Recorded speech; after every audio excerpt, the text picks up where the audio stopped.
Hello students, this is Sunny Dev and welcome to my YouTube channel।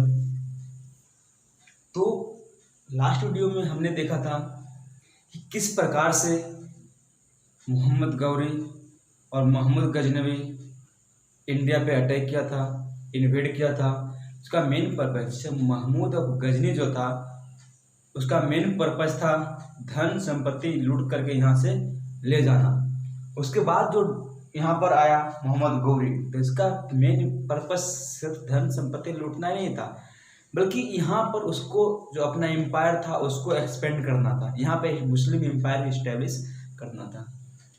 उसके बाद हम लोग देखे थे एडमिनिस्ट्रेशन, जो अर्ली मिडावल पीरियड में जो किंग्स इंडिया में इंडिपेंडेंट हुए थे उसका एडमिनिस्ट्रेशन के बारे में पढ़े थे। उसके बाद जो आज का टॉपिक है वो है चोला एम्पायर, चोला डायनेस्टी। तो ये चोला डायनेस्टी की बात करते हैं। चोला एम्पायर और डायनेस्टी एक ही बोलते हैं कि ये जो चोला डायनेस्टी है, चोला एम्पायर है, ये साउथ इंडिया में यानी कंटेम्परेरी ऑफ चालुक्य और पांड्य, जो पांड्य वहाँ का था, ठीक है, कि जो पल्लव पांड्य जो पांड्या था साउथ इंडिया में, जो चालुक्य डायनेस्टी था, तो इसी के कंटेम्परेरी कौन था? इसी के कंटेम्परेरी था चोला डायनेस्टी। तो जो चोला डायनेस्टी की बात करते हैं तो मुत्तरयार एक फैमिली था,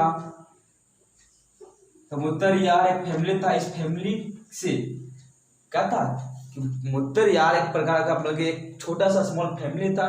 चोला की बात करते हैं तो चोला एक स्मॉल फैमिली से बिलोंग करता था। ओके, चोला जो था, चोला एक स्मॉल फैमिली से बिलोंग करता था और उसी में से एक इम्पोर्टेंट नेम आता है जो विजयालय, विजयालय चोल, विजयालय चोला। जो विजयालय चोला था ये क्या किया कि जो मुत्तरयार फैमिली था इस फैमिली से मतलब कि अब अपना कब्जा कर लिया। विजयालय जो था मेनली क्या था, तो विजयालय जो था वो कौन से फैमिली से बिलोंग करता था, तो एक चोला फैमिली से था। विजयालय एक चोला फैमिली से था। ओके, लेकिन ये क्या विजयालय जो एंशिएंट चोला फैमिली जो एक प्रकार का मुख्य फैमिली हुआ करता था वो रेयूर का, तो कावेरी डेल्टा रीजन जो मुत्तरयार था, मुत्तरयार, तो ये जो कावेरी डेल्टा का रीजन था वहां पर किसका था? Kaveri delta region. तो कावेरी डेल्टा रीजन में जो फैमिली था वो एक स्मॉल फैमिली था मुत्तरयार, और इस मुत्तरयार फैमिली से चोला डायनेस्टी का ये जो था एंशिएंट चोला डायनेस्टी का फैमिली था, चोला फैमिली का था। और ये चोला फैमिली जनरली मुखिया चीफ जो होते थे ना, तो वो चीफ फैमिली से होता था, जो हेड था होता था फैमिली में। तो ये चीफ फैमिली चोला फैमिली से बिलोंग करने वाले विजयालय चोला था। ये विजयालय चोला ने क्या कर दिया कि कावेरी डेल्टा रीजन जहाँ पर मुत्तरयार फैमिली के थे इस पे अपना पूरा कब्जा कर लिया। ठीक है, कौन? विजयालय चोला। और इस प्रकार से चोला डायनेस्टी स्टेब्लिश हुआ, चोला एम्पायर स्टेब्लिश हुआ। और फिर ये चोला एम्पायर में फिर क्या हुआ, इसके बाद फिर इसके बाद जो मतलब कि ये आया, इसके बाद फिर आया चोला डायनेस्टी में विजयालय के बाद आया आदित्य फर्स्ट आया, फिर प्राण नाटक आया, राजेंद्र चोला आया, राजा चोला आया। तो इस प्रकार से कई सारे इंपॉर्टेंट राजा इस फैमिली में बने। तो जो विजयालय चोला था क्या, ये पूरा कावेरी डेल्टा रीजन को अपने अंदर ले लिया। विजयालय चोला जो था क्या किया, पूरा अपने कावेरी डेल्टा को अपने अंदर में ले लिया। और लेने के बाद एक सिटी बनाया थंजावुर। विजयालय ने क्या किया, एक सिटी स्टेब्लिश किया, इसका नाम था थंजावुर। और इस थंजावुर का क्या कर लिया, अपना कैपिटल बनाया। ओके, कि ये जो विजयालय चोला था ये कावेरी डेल्टा रीजन को मुत्तरयार फैमिली से जीत लिया। और जीतने के बाद क्या कर दिया कि एक सिटी बसाया जिसका नाम था थंजावुर। और इस थंजावुर इसे को बोलते हैं। इस थंजावुर के विजय चोला ने क्या कर दिया कि विजय चोला ने थंजावुर को अपना जो किंगडम था विजय चोल का, इसका अपना क्या कर दिया, विजय चोल का जो किंगडम था उसका कैपिटल बनाया थंजावुर। और क्या किया, इसके बाद इन्होंने एक टेम्पल बनाया। किसने? जो विजय चोला था। तो ये सिर्फ और सिर्फ थंजावुर सिटी नहीं बसाया, इसने एक टेम्पल बनाया। टेम्पल का नाम था निशंभसुदिनी, निशंभसुदिनी, भासुदिनी। ठीक है, ये क्या किया कि विजय आलय जो था वो थंजावुर बसाया, अपना कैपिटल बनाया। इसके अलावा गौड़ेश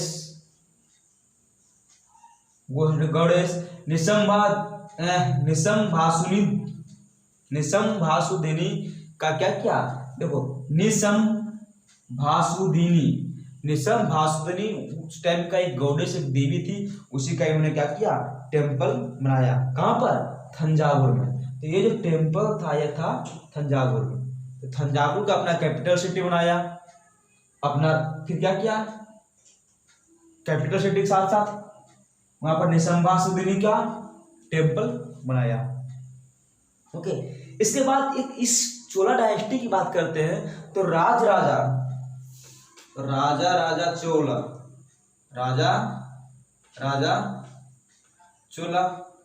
राजा फर्स्ट और राजा हो गया और राजेंद्र चोल हो गया, राजेंद्र चोल। तो ये दो इंपोर्टेंट राजा थे किसके, चोला डायनेस्टी का।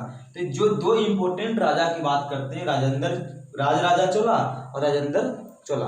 जो राजा चोला की बात करते हैं, चाहे राजेंद्र चोला भी बोलते हैं और राजेंद्र फर्स्ट भी कहते हैं। तो जो चोला डायनेस्टी का राजा फर्स्ट था और राजेंद्र चोला था। तो ये कब से कब तक रहा, तो जो राजा फर्स्ट थे ये कब से कब तक रहे, तो 985 से लेकर के 1016 एडी तक, ये टाइम पीरियड था किसका, राजा फर्स्ट का। और राजेंद्र चोल का जो टाइम पीरियड था वो था 1016 से 1044 एडी। ठीक है, तो आई होप क्लियर हो चुका होगा कि जो सबसे इंपोर्टेंट था चोला डायनेस्टी का, तो विजय आलय चोल किया जिसने थंजावुर को बसाया, और वहां पर निसंभासुदिनी जो था क्या, जो था यहाँ पर निसंभासुदिनी का जो था वो टेम्पल बनाया थंजावुर में। इसके बाद जो इम्पोर्टेंट राजा था वो था राजा फर्स्ट और राजेंद्र चोला। तो राजा फर्स्ट का जो टाइम पीरियड था 985 से 1016 एडी तक, और राजेंद्र चोला का जो टाइम पीरियड था 1016 से 1044 एडी तक। ओके, इसके बाद क्या हुआ कि यहाँ पर जो है गंगाकोंडा चोलपुरम का दो चीजें, एक इम्पोर्टेंट पॉइंट्स है यहाँ पे। अब दो इम्पोर्टेंट पॉइंट्स की बात करते हैं, तो उसमें से तो ये तो समझ में आ गया चोला एम्पायर। तो इसके एक पहले हम कर लेते हैं कि एक आर्ट था और दूसरा आर्किटेक्चर था।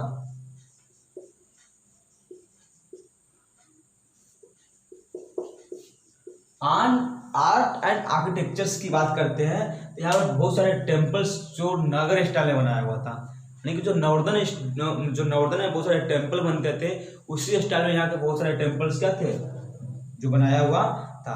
तो थंजावुर जो बिग टेम्पल था थंजावुर का, और गंगाकोंडा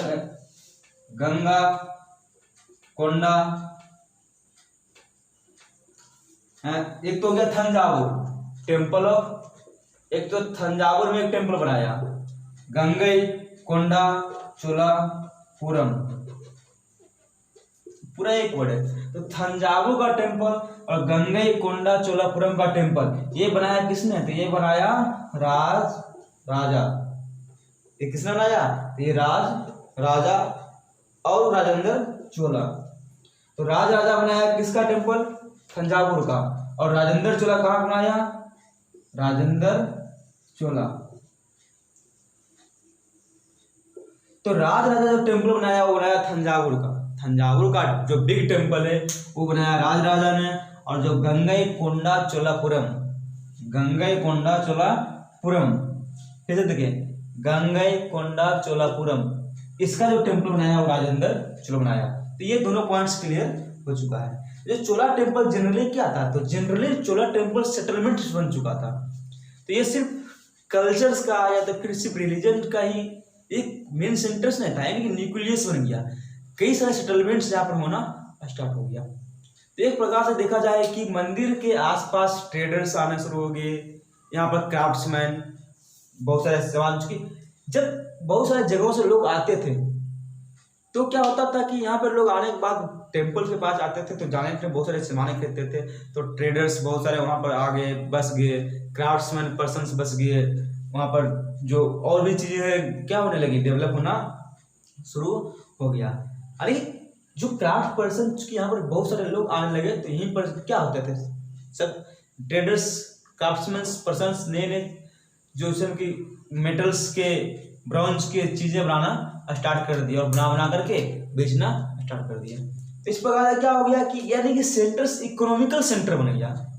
इकोनॉमिकल सेंटर सिर्फ कल्चर्स की ही नहीं, cultural settlement, economical settlement, cultural economical centre बन चुका था टेम्पल। किसके दौरान, तो ये था जो चोला डायनेस्टी का टेम्पल्स की बात कर रहे हैं इसमें। और कहता है कि कई सारे जगह की क्या था कि जो सबसे ज्यादा इंपॉर्टेंट क्राफ्ट्स की बात करते हैं, यहाँ पर ब्रॉन्ज के मूर्तियां, कांसे की मूर्तियां बनाई जाती थी। ओके, इसके बाद बात करते हैं यहाँ के एग्रीकल्चर का। यहाँ का एग्रीकल्चरल सिस्टम कैसा था, तो चूंकि ये डेल्टा रीजन था, यहाँ पर खेती बहुत ज्यादा होती थी, तो एग्रीकल्चर जो बहुत ही पहले ही डेवलप यहाँ पे हो चुका था। Agriculture and irrigation, agriculture and irrigation. Okay, अब एग्रीकल्चर जैसे क्या है कि फिफ्थ से 6th सेंचुरी में ही एग्रीकल्चर यहाँ पर क्या हो चुका था, डेवलप हो चुका था। तमिलनाडु के कई सारे पार्ट्स में एग्रीकल्चर किए जा रहे थे, क्योंकि कई सारे पार्ट्स में क्या किया गया, वहाँ का जो फॉरेस्ट थे, फॉरेस्ट क्लियर किया गया। एग्रीकल्चर तो हो रहा था, कई सारे फर्स्ट पार्ट में फॉरेस्ट को क्लियर किया गया, जो लैंड था लैंड को लेवल किया गया, लैंड को उसके बहुत सारे पार्ट्स में, जैसे कि तमिलनाडु एक प्लेटिव रीजन है, तो वहाँ पर जो जमीन है वो एक समान नहीं है, कहीं पे ऊंचा है, कहीं पे नीचा है, ऊबड़ खाबड़ है।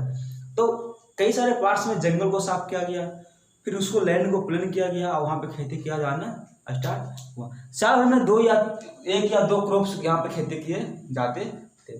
और बात करते हैं कि यहाँ पर जो खेती के बाद जो इरिगेशन की बात करते हैं, तो इरिगेशन के लिए क्या था कि बहुत सारी जगह पे कुआं खोदा गया, और रेन वाटर हार्वेस्टिंग के लिए क्या किया गया था, टैंक बनाया गया था। जैसे कि क्या हुआ कि टैंक बना दिया गया, तो जितने भी पानी हुआ, रेनफॉल हुई, तो रेनफॉल के दौरान जो भी पानी था सब क्या होता था, इस टैंक में जमा हो जाता था। लेकिन रेन वाटर हार्वेस्टिंग के लिए टैंक बनाया गया, कुआं खोदा गया, और खेतों से पानी ना बहे इसके लिए एम्बैंकमेंट बनाया गया। एम्बैंकमेंट कहने का मतलब क्या हुआ, तो जैसे ये खेत है, तो खेत के ऊपर जैसे नहीं मेन टाइप का ऊंचा बाउंड्री दे देते हैं, चारों तरफ खेत के ऊपर बाउंड्री टाइप का जो मिट्टी का बना देते हैं ऊंचा बांध टाइप का, उसे बोलते हैं एम्बैंकमेंट, ताकि खेतों से पानी बह के दूसरे खेत में नहीं जा पाए। तो ये सब क्या करते थे, ये सब एम्बैंकमेंट बनाए हुए थे। इरिगेशन के लिए समझ आ गया कि क्या था, इरिगेशन के लिए कुएं खोदे गए थे, पानी को हार्वेस्ट करने के लिए रेन वाटर हार्वेस्टिंग होता था, और यहाँ पे 1 या 2 क्रॉप क्या होता था, कई सारे एरिया में 2 से 3 क्रॉप एक ग्रो किए जाते थे चोला एम्पायर में। इसके बाद एडमिनिस्ट्रेशन की बात करते हैं, ठीक है। तो चूंकि ये पूरा का पूरा सेंट्रल जो प्रेजेंट सेंटर्स था, तो जहां पर किसान रहते थे, ठीक है, एडमिनिस्ट्रेशन की बात करते हैं।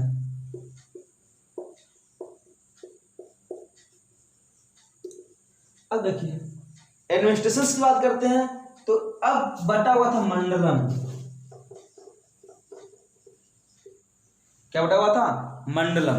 तो मंडलम जनरली प्रोविंस होता था, क्या होता था, प्रोविंस। जो सबसे बड़ा होता था मंडलम होता था। इसके नीचे होता था मंडलम, मंडलम के नीचे होता था वालानाडु, वालानाडु, और फिर होता था नाडु, और फिर होता था कुल्लम, कुर्रम। तो ये नाडु कुर्रम, कुर्रम तो जनरली विलेज होता था, नाडु डिस्ट्रिक्ट होता था, नाडु डिस्ट्रिक्ट, और वालानाडु जो था वो था डिवीजन। जैसे हम लोग अभी देखते हैं ना कि जो स्टेट्स बता हुआ है वो पहले विलेज है, फिर ब्लॉक है, फिर डिस्ट्रिक्ट है, फिर डिवीजन है, और उसके बाद स्टेट है। तो वैसे ही बात करते हैं कि जो मंडलम, अधिक जो प्रोविंस की बात करते हैं तो वो मंडलम होता था। इससे छोटा होता था बालानाडु, और बालानाडु से छोटा होता था नाडु, और नाडु से छोटा होता था कुर्रम। क्या होता था? कुर्रम। तो इस प्रकार से क्या था, वहां का जो एडमिनिस्ट्रेशन था बटा हुआ था, एडमिनिस्ट्रेशन जो था वहां का था बटा हुआ था। जनरली जो सेटलमेंट्स थे, जो पिजेंट्स थे, पिजेंट्स के जो सेटलमेंट्स थे उसको बोलते थे उर। क्या बोलते थे? उर। Settlements of peasants. जो किसानों के सेटलमेंट्स थे उसको क्या बोलते थे? उर। किसानों के सेटलमेंट्स को जनरली क्या हम लोग बोलते थे? उर। इसी ये क्या होता था, उसके यहाँ पर इरिगेशन होता था, एग्रीकल्चर होता था, तो इस तरह बटा हुआ था। और ये जो सेटलमेंट्स था उर, क्या था? उर। सेटलमेंट्स ऑफ पीजेंट्स था उर, और कई सारे उर को मिला के बनता था नाडु। क्या बनता था? कई सारे उर को मिला करके जो यूनिट बनता था नाडु। कुर्रम, कहीं कहीं कुर्रम कहते थे, उर फिर कुर्रम फिर नाडु। इस प्रकार से पूरा क्या था? पूरा बटा हुआ था। जो विलेज काउंसिल था नाडु क्या था कि नाडु जो बहुत सारे एडमिनिस्ट्रेटिव फंक्शंस क्या करते थे कि इसमें शामिल थे, जैसे टैक्स कलेक्ट करना, तो ये सब किसका काम था? नाडु का ही काम था। टैक्स कलेक्ट करना, जस्टिस करना, से कुछ भी घटनाएं करते थे गांव में, विलेज में, तो सब कौन करता था? यहाँ के नाडु जो उर कुर्रम ये सब में बटा हुआ था। तो जो भी जस्टिस का काम हो गया या फिर टैक्स कलेक्टिंग का काम हो गया, ये सब कहाँ कर होता था? तो ये सब नाडु में होता था। जो डिवीजन बना, जो डिस्ट्रिक्ट बना हुआ था, इसी में होता था, विलेज काउंसिल्स और नाडु। ओके। तो जो रिच पीजेंट्स होते थे, जिसको रिच पीजेंट्स जो होते थे जनरली किस कास्ट का? भेलाला कास्ट का। ये एक प्रकार का कास्ट था। तो जो रिच पीजेंट्स होते थे भेलाला कास्ट का, तो ये सब क्या करते थे? तो ये सब जो भी नाडु में कुछ जो भी घटनाएं होती थी, सब जगह जो अफेयर्स थे, जो वर्क होते थे, सभी पर कंट्रोल रहता था किसका? जो रिच पीजेंट्स थे, जो बेलाला कास्ट के रिच पीजेंट्स थे, वही नाडु के जो भी फंक्शन होते थे वो सभी अफेयर्स पे कंट्रोल रखते थे। ओके। अब नाडु जो डायरेक्टली, और नाडु जो था किसके? Nadu directly government, central government के कंट्रोल में होता था, यानी स्टेट का जो गवर्नमेंट होता था उस टाइम, जो हेड गवर्नमेंट था उसके कंट्रोल में रहता था। इसके बाद क्या था? यहाँ पे लैंड था। तो लैंड को किस प्रकार से बांटा गया था? तो कुछ लैंड्स के टाइप से इसका हम लोग डिस्कस करते हैं। Types of lands, types of land. अब लैंड कई सारे कैटेगरी में बांटा हुआ था। सबसे पहले बात करते हैं तो बेलंगई, बेलंगई। अब ये क्या था? तो वो लैंड जैसे जो नन ब्राह्मण्स पीजेंट्स थे जिसको दिया, यानी कि land given to non Brahmins, land given to non Brahmin. Brahmins के अलावा जिसको जो लैंड दिया जाता था उसको क्या बोलते थे? उसको बोलते थे बेलांगई, उसको बोलते थे बेलांगई। नन ब्राह्मण पीजेंट्स, यानी कि ब्राह्मण को छोड़ करके जो किसानों को दिया जाता था उसको बोलते थे बेलांगई। उसके बाद आता था ब्रह्मदेव, ब्रह्मदेव। तो ये क्या? तो जो ब्राह्मण को गिफ्ट के रूप में दिया जाता था, जो ब्राह्मण को गिफ्टेड टू ब्राह्मण, जो ब्राह्मण को लैंड गिफ्ट किया जाता था उसको बोलते थे ब्रह्मदेव। क्या बोलते थे? ब्रह्मदेव। फिर हो गया साल भोग, साल भोग। तो जो लैंड स्कूल को दिया जाता था, यानी कि स्कूल बनाने के लिए, land for establishment of A school.